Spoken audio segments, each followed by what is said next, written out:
So hello everyone, welcome to GS tank. GS tank में बहुत बहुत स्वागत है आपका। एंड आई होप कि आपकी पढ़ाई, आपकी तैयारी कंप्यूटर साइंस की बहुत अच्छी चल रही होगी। तो हमारा भी डिस्कशन जो इस चैनल का हमारा जो मेन मोटो है वो है आपको बीपीएससी टीआरई 2.0 कंप्यूटर साइंस की तैयारी कराना, और वही हम लोग कंटिन्यू कर रहे हैं। तो बात करते हैं पिछले सेशन की। तो हमारा दो एपिसोड 1 और 2 ऑलरेडी आ चुका है सी प्लस प्लस से रिलेटेड। तो यदि आपने एक भी एपिसोड को मिस किया किसी भी कारणवश, तो जाकर पहले उसको देख लीजिए। उसमें फर्स्ट एपिसोड में हमने आपको बेसिक क्वेश्चंस कराए हैं और सेकंड एपिसोड में काफी हाई लेवल्स के क्वेश्चन उसमें डाले गए हैं, यानी कि उससे एक स्टेप अप है एपिसोड 1 के कंपैरिजन में। ठीक है, तो यदि आपने मिस कर गए हैं तो आप प्लीज जाकर उसको देख लीजिए, आपकी तैयारी और बूस्ट हो जाएगी। और जैसे जैसे एग्जाम का डेट काफी नजदीक आता जा रहा है, आई नो कि आपका टेंशन काफी बढ़ता जा रहा है, तो आप बिल्कुल नहीं घबराएंगे। आप सारे थ्योरी पार्ट्स को देखेंगे जितना भी हमने पढ़ा रखा है, और साथ ही साथ हमने सी प्लस प्लस का भी पूरा थ्योरी पढ़ा रखा है। क्योंकि अगर आप देखें 26 अगस्त वाले एग्जाम का, तो इसमें बहुत सारे क्वेश्चन सी प्लस प्लस से पूछे गए थे। इसलिए हमने ये निश्चित किया था कि पहले सी प्लस प्लस का थ्योरी पढ़ाएंगे, उसके बाद कुछ करेंगे। ठीक है, तो सी प्लस प्लस का थ्योरी हमने पढ़ा रखा है। अब एमसीक्यू हमारा चल रहा है, जो कि टॉप 25 एमसीक्यू के नाम से हमारा सीरीज आ रहा है, तो इसको आप मिस नहीं करेंगे।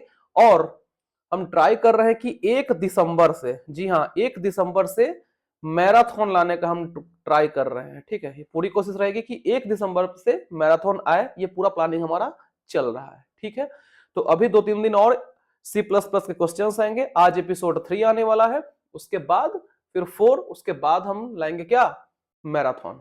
ठीक है, तो आइए आगे बढ़ते हैं। तो आगे बढ़े इसके पहले आप इस वीडियो को लाइक कर देंगे, जो कि कंपलसरी है, शेयर भी कर देंगे, ये भी कंपलसरी है। और यदि अभी तक आपने जीएस टैंक चैनल को सब्सक्राइब नहीं किया है तो आप जाकर सब्सक्राइब कर लेंगे, साथ ही साथ बेल आइकन को प्रेस कर लेंगे, ताकि कोई भी अपडेट आपको सबसे पहले मिले। और पूरा वीडियो देखने के बाद आप कमेंट में जरूर बताएंगे कि आपको कैसा लगा सेशन, क्वेश्चंस कैसे लगे, ओवरऑल एक्सपीरियंस कैसा रहा सेशन देखने के बाद, ये आप मुझे कमेंट करके जरूर बताएंगे। वेरी वेरी इंपॉर्टेंट है कमेंट करना। ठीक है, क्लियर है बात? तो चलिए आगे बढ़ते हैं और बात करते हैं आज के पहले क्वेश्चंस की। तो सिंपली आपसे पूछ रहा है कि ये जो प्रोग्राम आपके सामने दिख रहा है, इसका आउटपुट क्या है, बस यही आपसे पूछ रहा है। ये एक छोटा सा प्रोग्राम है और इसका आउटपुट क्या है।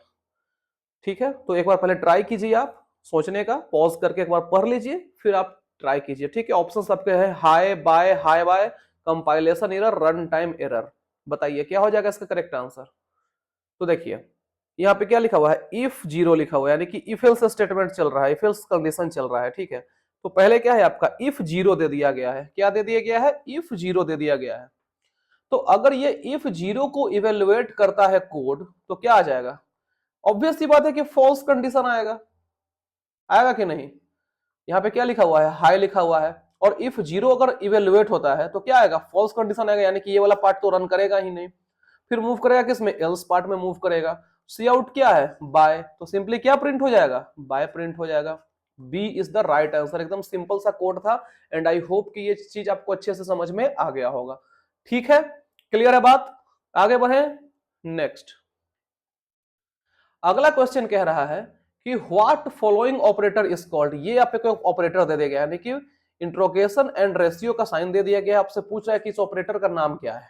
ठीक है, ऑप्शंस आपको दिए गए हैं, scope resolution operator, conditional operator, option C ternary operator, option D more than one of the above, none of the above. बताइए इस ऑपरेटर को क्या बोलते हैं। हमने ऑलरेडी ऑपरेटर्स पढ़ा रखा है थ्योरी में। ठीक है, और हाँ, कुछ लोगों को लगता है कि हम कुछ ज्यादा बोल देते हैं, इन द सेंस कि नहीं पढ़ाए हुए रहते हैं, बोल देते हैं। तो देखिए सिंपल फंडा ये है कि कुछ कुछ ऐसे टॉपिक्स हैं जिसको पढ़ाने की जरूरत नहीं है, वो ज्यादा मायने नहीं रखते हैं सी प्लस प्लस में। ठीक है, तो वो हम आपको क्वेश्चन के माध्यम से करा देते हैं, और जो टॉपिक मोस्ट इंपॉर्टेंट है उसको हम कवर करते ही करते हैं। तो ये गलत फहमी में मत रहिएगा कि हम जो बोल रहे हैं वो नहीं पढ़ाए हैं, ऐसा नहीं है। हम जो बोलते हैं वो पढ़ाते हैं। ठीक है, बाकियों की तरह नहीं है हम। ठीक है, तो बताइए इसका करेक्ट आंसर क्या हो जाएगा, टर्नरी ऑपरेटर। ये क्या है आपका, ये है आपका ternary operator. Option C is the right answer. और अगर पूछा जाए कि टर्नरी का यूज कहां किया जाता है, तो इसका यूज किया जाता है in place of, ternary operator का यूज किया जाता है in place of if else condition. कहां पे, इफ एल्स कंडीशन के जगह पे इसका यूज किया जा सकता है। ठीक है, क्लियर है बात? Next. Question number 3, which operator can not be overloaded? कौन से ऑपरेटर्स ओवरलोड नहीं किए जा सकते हैं? Plus, minus, multiply and scope resolution. More than one of the above, none of the above. ये साइन किसका है? ये जो साइन आपको दिख रहा है डबल रेशियो वाला, ये है आपका स्कोप रिजोल्यूशन का। किसका है ये? स्कोप रिजोल्यूशन का ये साइन है। करेक्ट आंसर भी आपका ऑप्शन डी है, स्कोप रिजोल्यूशन ही है। ठीक है, अब देखिए कुछ ऐसे ऑपरेटर्स हैं, जैसे ठीक है यहां पे तो आपको पता चल गया कि स्कोप रिजोल्यूशन ऑपरेटर जो है वो ओवरलोड नहीं किया जा सकता है, लेकिन कुछ और ऐसे ऑपरेटर्स हैं जिसको ओवरलोड नहीं किया जा सकता है। तो एक पॉइंट आप लिख लेंगे, हम यहाँ पे आपको लिखवा दे रहे हैं कि operators that can not be overloaded, लिखेंगे आप ऑपरेटर्स दैट, क्योंकि क्वेश्चन बन सकता है यहां से, कांट बी ओवरलोडेड। वो कौन कौन से ऑपरेटर है जो ओवरलोड नहीं किए जा सकते हैं? तो आपके पहला पहला में तो आपने पढ़ ही रखा है क्या, अभी जस्ट मैंने आपको बताया स्कोप रिजोल्यूशन। पहला क्या है? स्कोप रिजोल्यूशन, जिसका साइन क्या है? डबल रेशियो का है। ठीक है, दूसरा है आपका क्या? मेंबर एक्सेस, लिखेंगे आप क्या? मेंबर एक्सेस, जिसको सिर्फ एक डॉट से डिनोट किया जाता है। तीसरा में आप लिखेंगे member access, member access through pointer to member, through pointer to member. ठीक है, इसको डिनोट कैसे किया जाता है? डॉट और इसके जस्ट ऊपर एक स्टार। ठीक है, और चौथा क्या हो जाएगा? चौथा है आपका टर्नरी ऑपरेटर, टर्नरी ऑपरेटर, जिसको डिनोट करते हैं इंट्रोगेशन और रेशियो से। ठीक है, तो ये चारों ऐसे ऑपरेटर्स हैं, ठीक है, जो कि ओवरलोड नहीं किए जा सकते हैं, कैन नॉट बी ओवरलोड। ये आप ध्यान में रखेंगे, कहीं कॉपी में इसको नोट डाउन आप कर लेंगे। ठीक है, क्लियर है बात? नेक्स्ट आगे बढ़ते हैं। यहां भी आपसे क्या पूछ रहा है? आउटपुट ऑफ प्रोग्राम पूछ रहा है। ठीक है, और ये एकदम छोटा सा मिस्टेक आपको ये क्वेश्चन गलत करा सकता है। ठीक है, अब देखिए यहाँ पे आपका कोड दिया हुआ है और ऑप्शंस है 11, 10, error 0, more than one of the above, none of the above. ठीक है, थोड़ा सा इसमें बुद्धि लगा देंगे आपका आंसर आ जाएगा, लेकिन अगर स्लाइट सिली मिस्टेक अगर आप कर देते हैं तो ये गलत हो जाएगा। देखिए यहाँ पे क्या है? इंट मेन है और इंट ए क्या दे दिया गया है? 10 दे दिया गया है। ठीक है, और std cout क्या है? a प्लस प्लस है, रिटर्न 0। ठीक है, और पैरेंथेसिस क्लोज है आपका। तो बताइए इसमें से करेक्ट ऑप्शन क्या हो जाएगा? And I am damn sure कि मैक्सिमम लोग इसमें आंसर मार रहे होंगे 11। ठीक है, क्यों मार रहे होंगे सो हम बता रहे हैं। ये क्या लगा गया है? ए प्लस प्लस लगा हुआ है। प्लस प्लस लगा हुआ, इसका क्या मतलब है? सिंपल सी बात है कि इंक्रीमेंट हो रही है, लेकिन कैसे इंक्रीमेंट है? ये बाद में ऑपरेटर लगा हुआ है, यानी कि पोस्ट इंक्रीमेंट हो रहा है। और पोस्ट इंक्रीमेंट जब होता है तो उस केस में यहां पे जो प्रिंट होगा वैल्यू, वो इंक्रीमेंट होकर प्रिंट नहीं होता है, वो अगले स्टेप में इंक्रीमेंट होता है। यानी कि इसका सही आंसर ऑप्शन बी 10 ही हो जाएगा। इसका 10 इसका करेक्ट आंसर है। ठीक है, अगर यही प्लस प्लस ए कर देता, यानी कि ये प्री इंक्रीमेंट की बात हो रही है।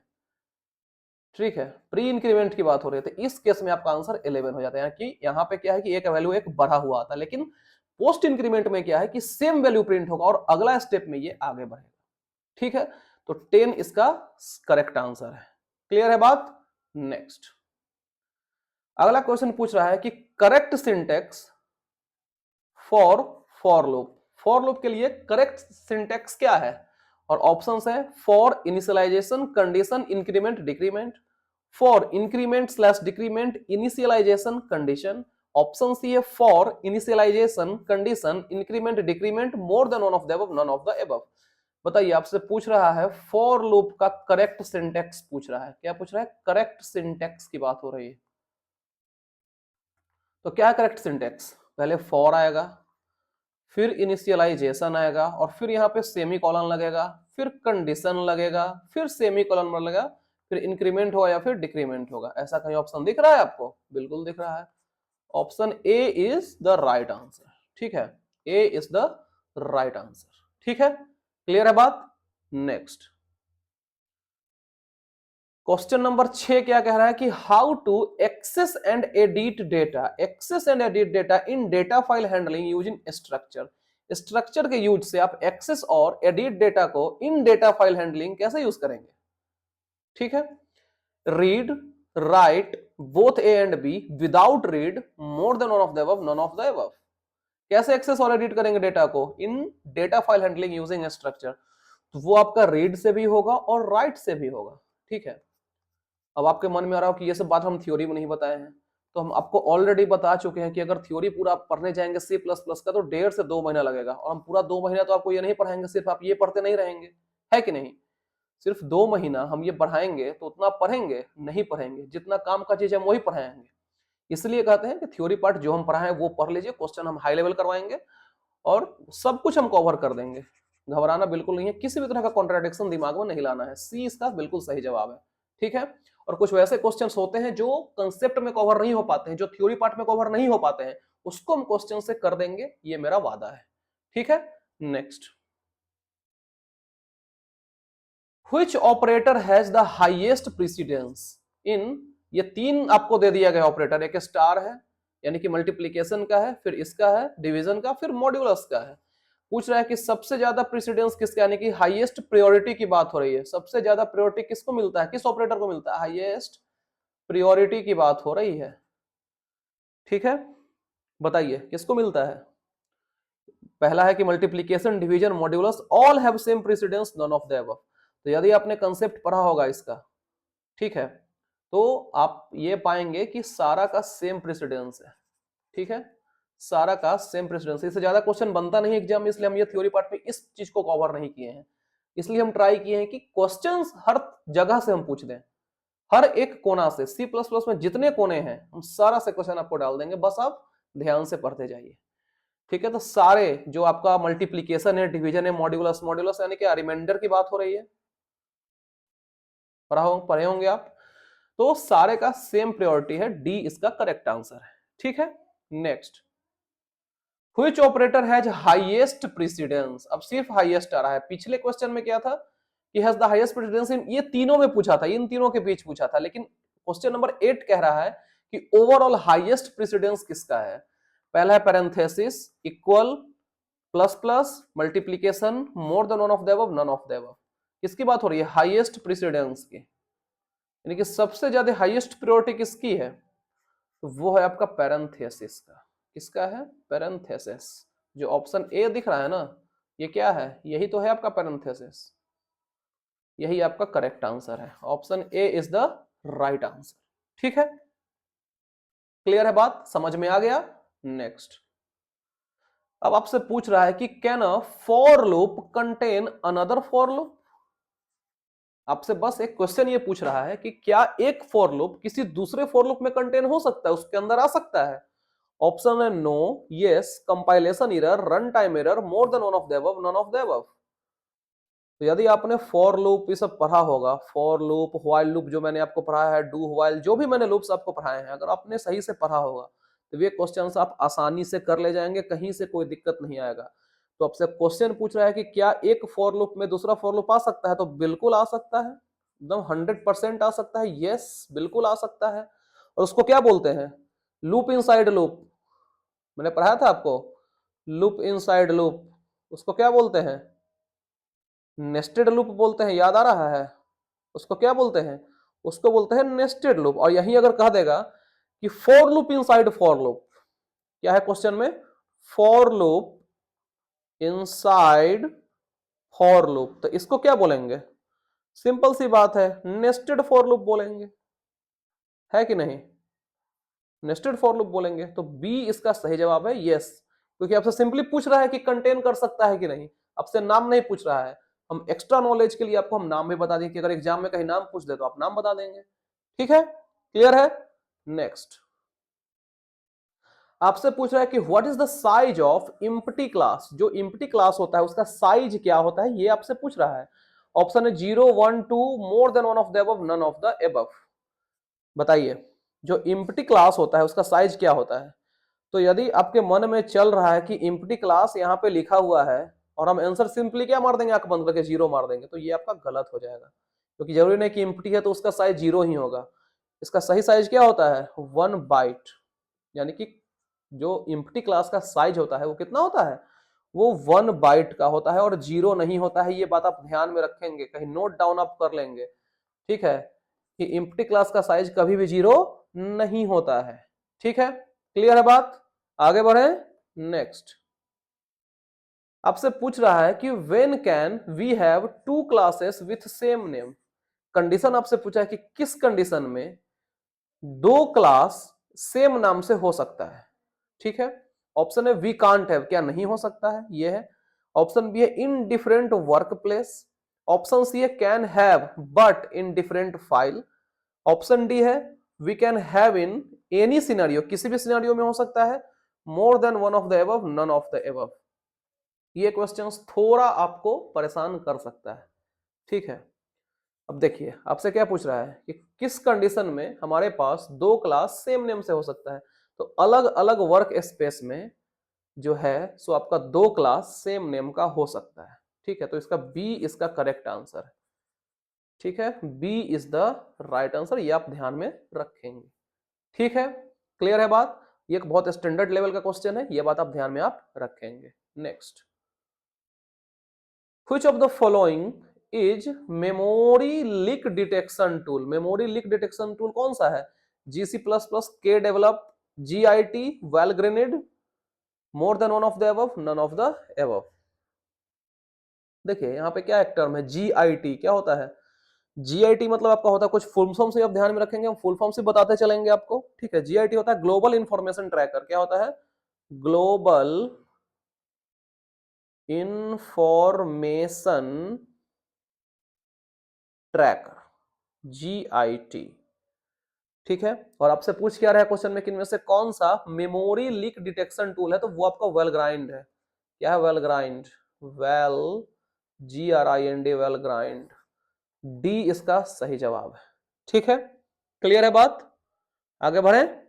नेक्स्ट क्वेश्चन नंबर 13 पूछा कि what is V table. V table क्या है, ये आपसे पूछ रहा है। ऑप्शन है it contain VPTR, it contains address of virtual function. Option C कह रहा है it contains address of object, more than one of the above, none of the above. बताइए वी टेबल क्या है? जो यहाँ पे आपको दिख रहा है इट कंटेन्स VPTR, तो हो सकता है आप कंफ्यूज हो जाए। VPTR होता है आपका वर्चुअल पॉइंटर। क्या होता है? Virtual pointer. ठीक है, VPTR होता है वर्चुअल पॉइंटर। और आपसे पूछ क्या रहा है कि वी टेबल क्या है? तो वी टेबल जो होता है इसमें होता है contains address of virtual function. B इसका करेक्ट आंसर है। क्या है?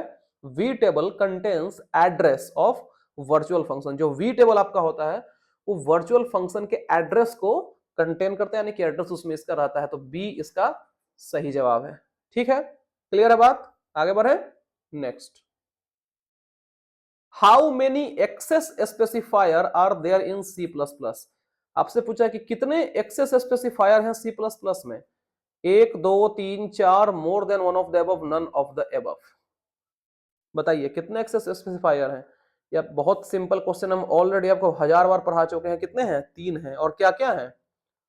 पब्लिक, प्राइवेट और प्रोटेक्टेड, यही तीनों है ना जी।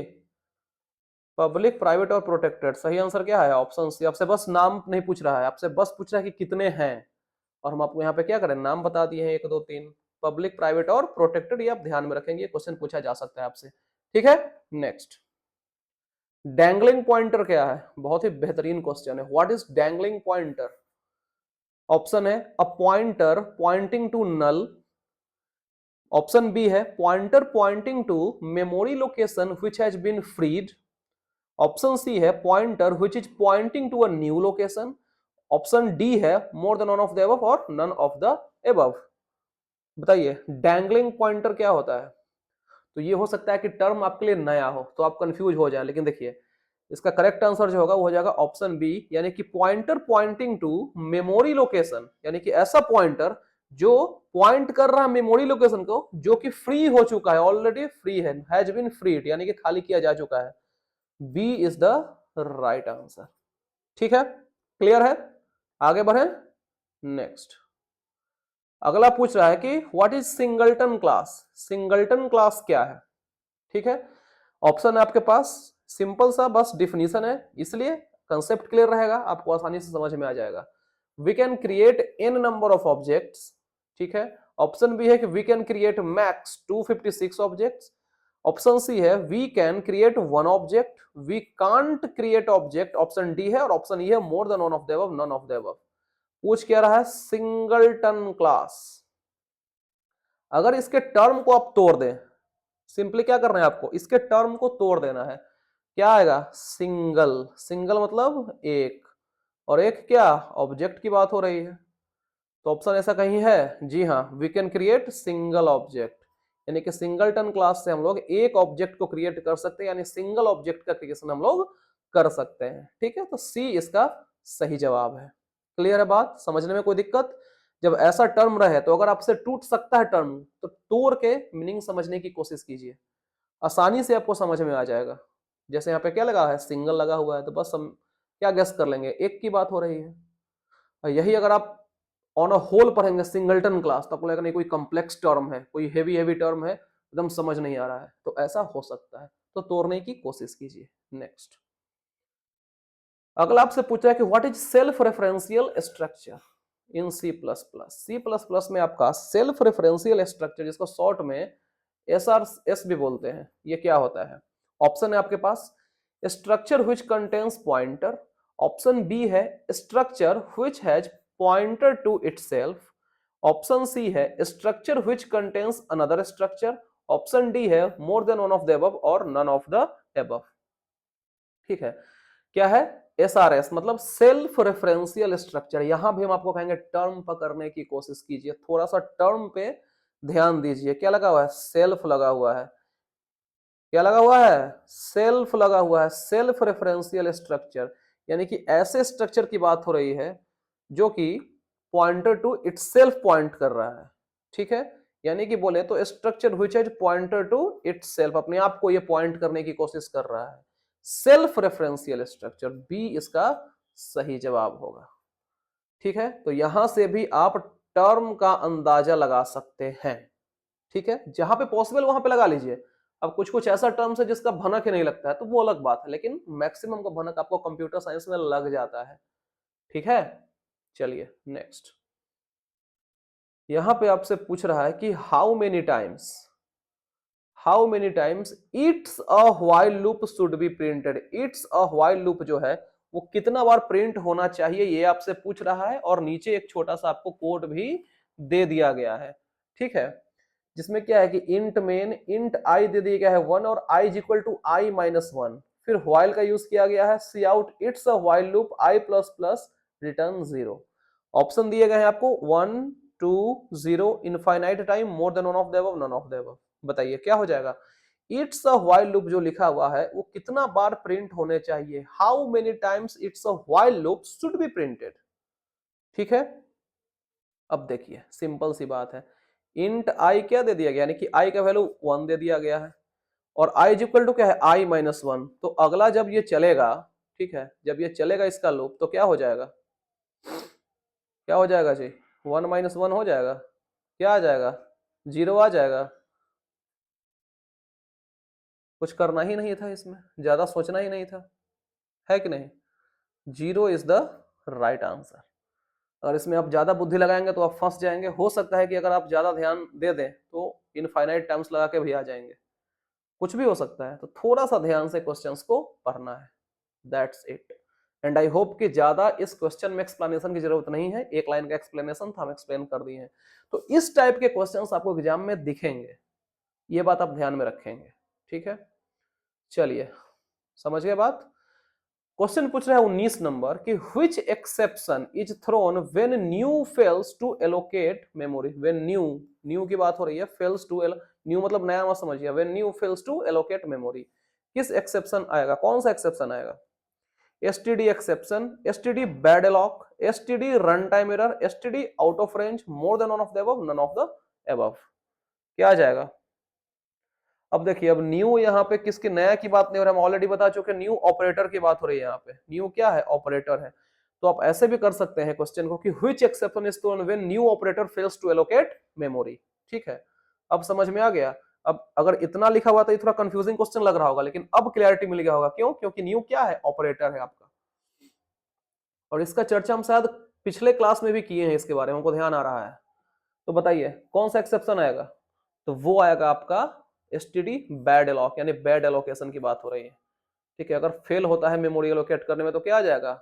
STD bad alloc. बी इसका सही जवाब है। ठीक है, क्लियर है बात? समझने में कोई दिक्कत? आगे बढ़े next.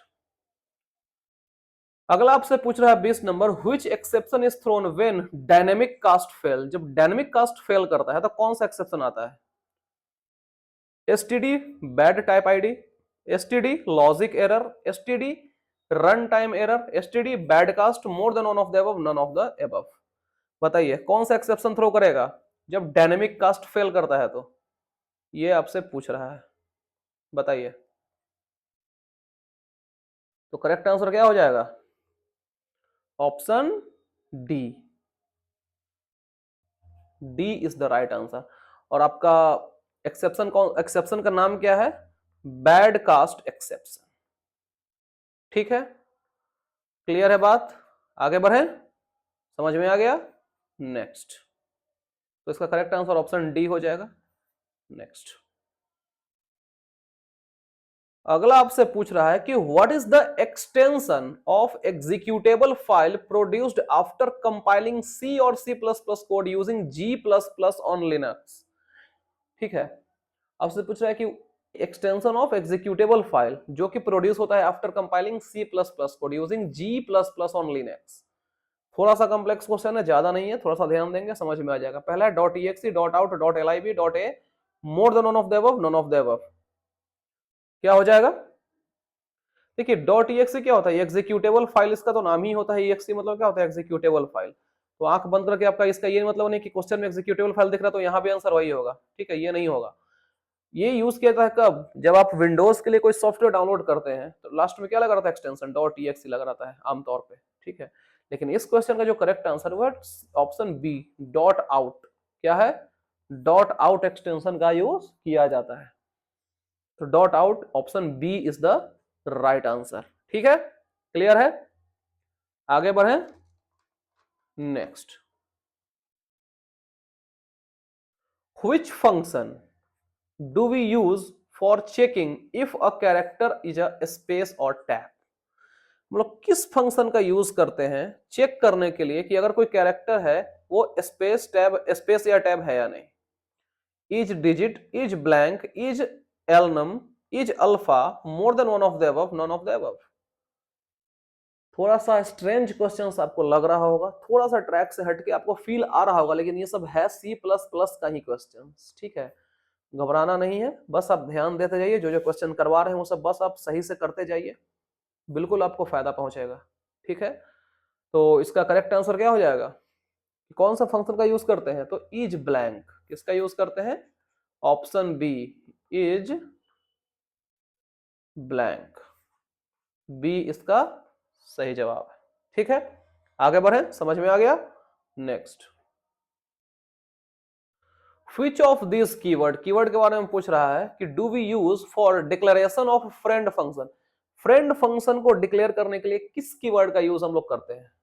Option A my friend, option A, option B class friend, option C friend, option D fire end, option E more than one of the above, none of the above. बताइए किस कीवर्ड का use हम लोग करते हैं, वो आपसे पूछा जा रहा है। ठीक है, for the declaration of friend function. तो उसका नाम क्या है? फ्रेंड ही फंक्शन है वो। ठीक है, फ्रेंड कीवर्ड का ही हम लोग यूज करते हैं। तो सी इसका करेक्ट आंसर है। ठीक है, C is the right answer. Next, which header file do we use for generation of random numbers। Random number को जनरेट के लिए कौन से हेडर फाइल का हम लोग यूज करते हैं वो आपसे पूछ रहा है। Option A random, option B generator, option C distribution, option D gendist, option E more than one of the above, none of the above. देखिए जो आपका क्वेश्चन है ना उसी में आंसर छिपा हुआ है। क्वेश्चन क्या कर रहा है कि रैंडम नंबर जनरेट करने के लिए कौन से हेडर फाइल का यूज करते हैं, तो नाम में जब रैंडम लगा हुआ है तो रैंडम का ही यूज करेंगे। ठीक है, तो रैंडम इसका बिल्कुल सही जवाब है, option A is the right answer. ठीक है, आई होप कि आपको अच्छे से समझ में आ गया होगा, कोई परेशानी आपको नहीं हो रही होगी। ठीक है, नेक्स्ट, इनहेरिटेंस, इनहेरिटेंस का चर्चा हम लोग ऑलरेडी पहले कर चुके हैं, ठीक है। Model which type of relationship, जो इनहेरिटेंस मॉडल है वो किस टाइप का रिलेशनशिप है। तो इनहेरिटेंस के हम लोग काफी टाइप्स भी ऑलरेडी पढ़ चुके हैं, क्या क्या, single inheritance, multiple inheritance, multi level inheritance, hierarchical inheritance और हाइब्रिड इनहेरिटेंस। इतना हम लोग ऑलरेडी पढ़ चुके हैं। आई होप कि आपको सब याद होगा, नहीं होगा तो फिर बड़ा दिक्कत वाली बात है, ठीक है। तो इतने टाइप हम लोग ऑलरेडी डिटेल्स में ये लोग पढ़ चुके हैं हम लोग इनहेरिटेंस के बारे में, पूरे टाइप्स को हमने अच्छे से एक्सप्लेन किया है, ठीक है। लेकिन क्वेश्चन क्या पूछ रहा है आपसे कि इनहेरिटेंस मॉडल जो है वो किस टाइप का रिलेशनशिप है। Option A belongs to relationship, option B part of relationship, option C is a relationship, option D has a relationship, option E more than one of the above, none of the above. तो जो inheritance की बात हो रही है कि inheritance model किस type का रिलेशनशिप है, तो वो है इज ए रिलेशनशिप। क्या है वो, is a relationship. Option C is the right answer. Clear है बात, समझ में आ गया सब, दिक्कत दुख तकलीफ परेशानी नहीं होना चाहिए। तो ये रहे आपके टोटल 25 क्वेश्चंस। आई होप कि क्वेश्चंस आपको अच्छे लगे होंगे, लेवल आपको काफी अच्छे लगे होंगे और साथ ही साथ आप करने में भी सक्षम हो गए होंगे, ठीक है। तो आपको ये क्वेश्चंस वगैरह कैसे लगे, कितना आपको दिक्कत आया क्वेश्चन अटेम्प्ट करने में, ये सब मुझे आप कमेंट में आप जरूर बताइए। लेकिन उम्मीद करते हैं कि दिक्कत नहीं हुआ होगा, अगर कंसेप्ट क्लियर हुआ होगा तो, ठीक है। ठीक है फिर तो जैसा कि हम ऑलरेडी पहले बता चुके हैं स्टार्टिंग में ही कि 1 दिसंबर से हमारा प्लान चल रहा है क्या, मैराथन का। तो वो आप जुड़े रहेंगे, चैनल को सब्सक्राइब लाइक शेयर भी करा देंगे आप, ठीक है। तो फिर मिलते हैं अगले सेशन में, तब तक के लिए thank you so much, bye bye, take care.